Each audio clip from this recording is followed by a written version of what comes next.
Meus amados irmãos, Provérbios 6,6 está dizendo assim: vai ter com a formiga ao preguiçoso, aprenda os seus caminhos e seja sábio.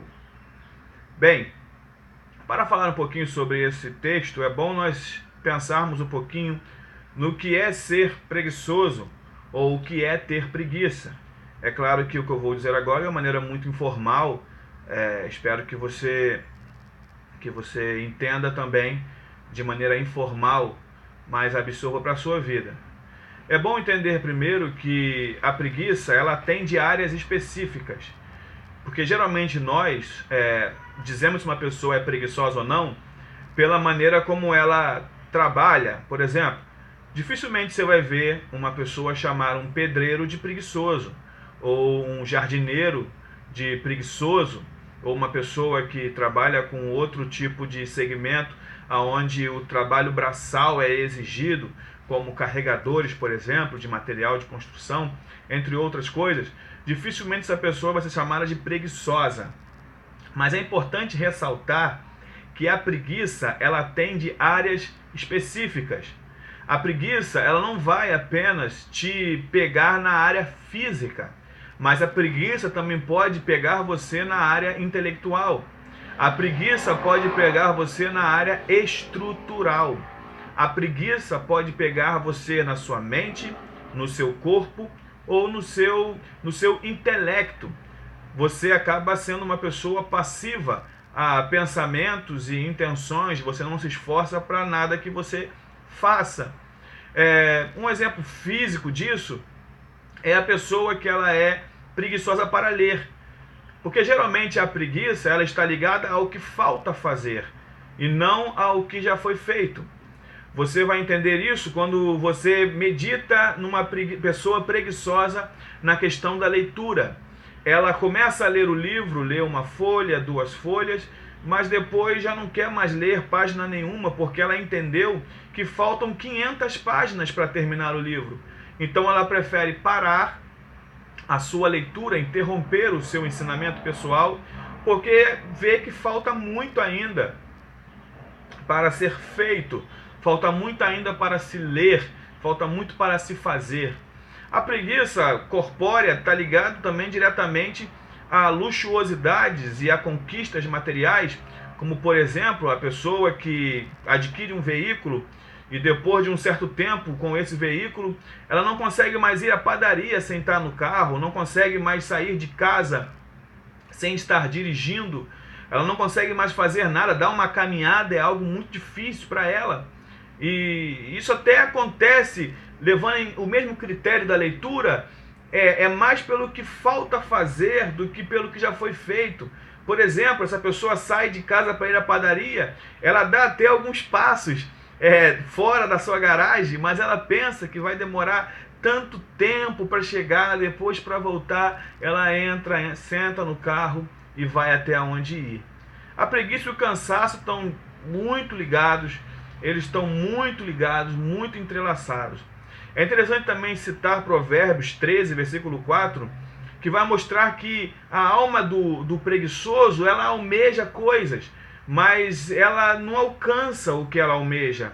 O que me deixa muito intrigado a ideia de que o preguiçoso, ele pode sim querer ser como aquela pessoa, ou almejar algumas coisas, mas ela não tem força, porque a falta de estímulo, o nome disso é preguiça, a falta de vontade, a falta de prestatividade, a falta de ação, faz com que essa pessoa não consiga alcançar degraus importantes na sua vida, porque ela não lê, porque ela não estuda, porque ela não faz o que tem que ser feito.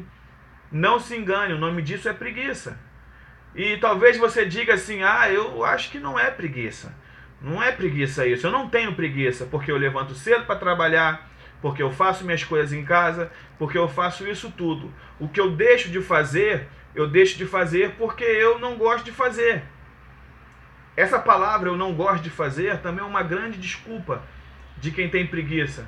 Porque uma coisa é você não gostar de fazer, outra coisa é você saber que você precisa fazer. E tudo que você precisa fazer vai exigir de você algum esforço. Mas pensando em eu sou preguiçoso ou não sou preguiçoso, a Bíblia me deixa claro como eu devo avaliar isso. Eu devo avaliar isso vendo os caminhos da formiga. Provérbios 6,6 diz: vai ter com a formiga, aprende as suas obras e seja sábio. Então, baseado nisso, eu gostaria de meditar um pouco sobre a formiga, esse inseto a maior tem 3 milímetros de tamanho, quer dizer, é algo muito pequeno, minúsculo, mas que tem tanta coisa para ensinar para a gente. Eu gostaria de pensar um pouquinho nos caminhos da formiga, de como ela trabalha, e levar isso para o âmbito espiritual e para o âmbito material também, e quem sabe nós chegarmos a algumas ideias construtivas.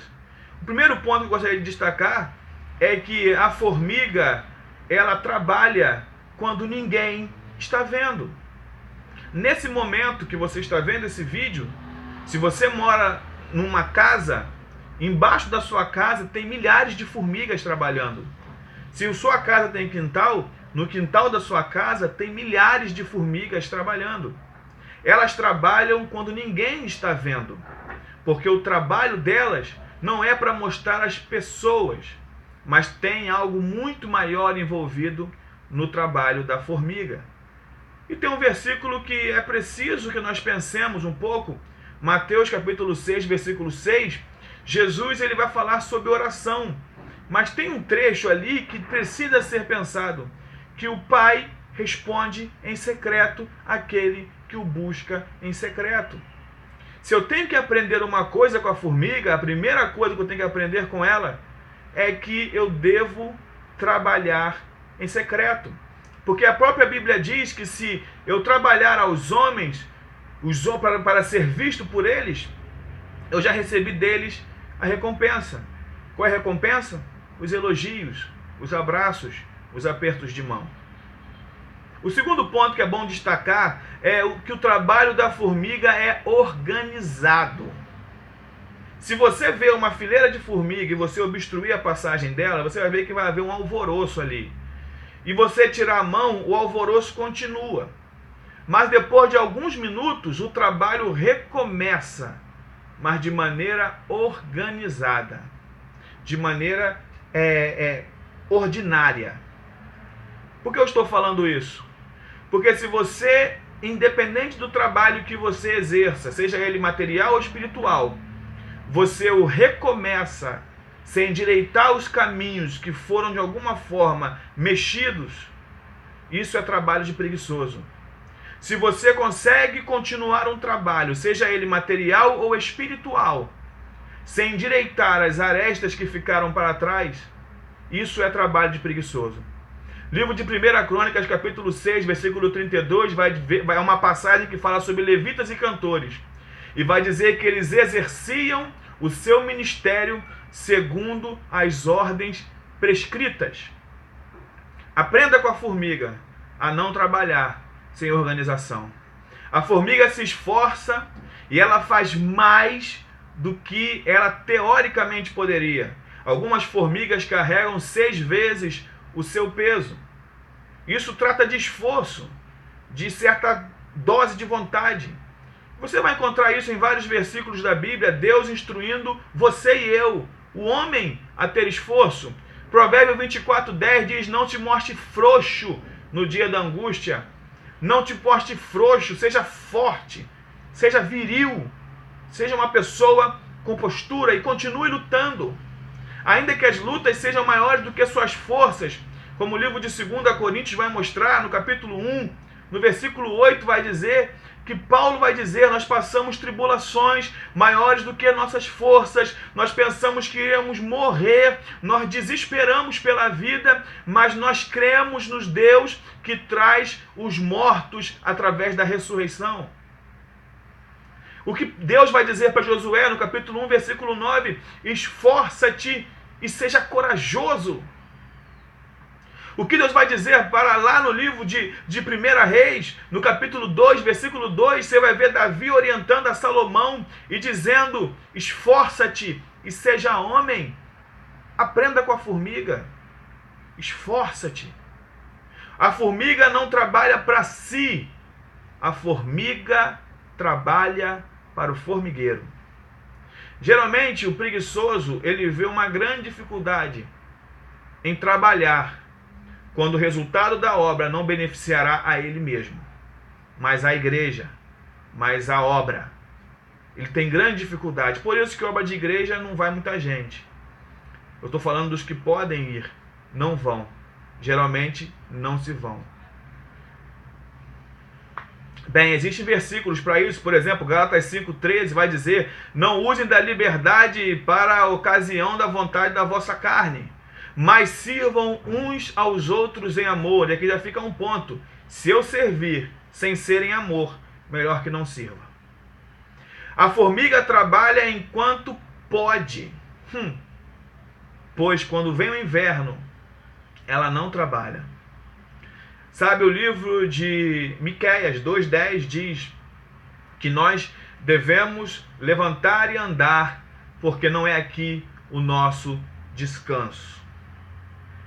Sabe, você deve trabalhar enquanto pode, materialmente e espiritualmente. Sabe por quê? Porque o seu descanso não é aqui. Creia nisso, meu irmão. Espiritualmente falando, trabalhe na obra do Senhor, porque um dia você irá descansar no que está registrado no livro de Apocalipse, capítulo 21, versículo 4. Você vai descansar em um lugar onde Deus enxugará todas as lágrimas, e não haverá mais morte, dor, nem luto e nem pranto. Sabe, a preguiça está ligada diretamente a cansaço, a desânimo, falta de coragem, incapacidade, menosprezo, não se julgar capaz, e uma pequena porcentagem. A preguiça está ligada à falta de vergonha. Se o teu problema for falta de vergonha, está na hora de tomar vergonha. Agora, se o seu problema for outro sem ser a falta de vergonha, coloque-se diante de Deus, pedindo a Deus que te oriente e fuja dessa, entre aspas, doença que só vai destruir você materialmente e espiritualmente. Deus abençoe tua vida, teu ministério em nome de Jesus. Se inscreva no canal, curta o vídeo. Eu agradeço muito por você ter visto o vídeo até o final. Fique na paz do Senhor.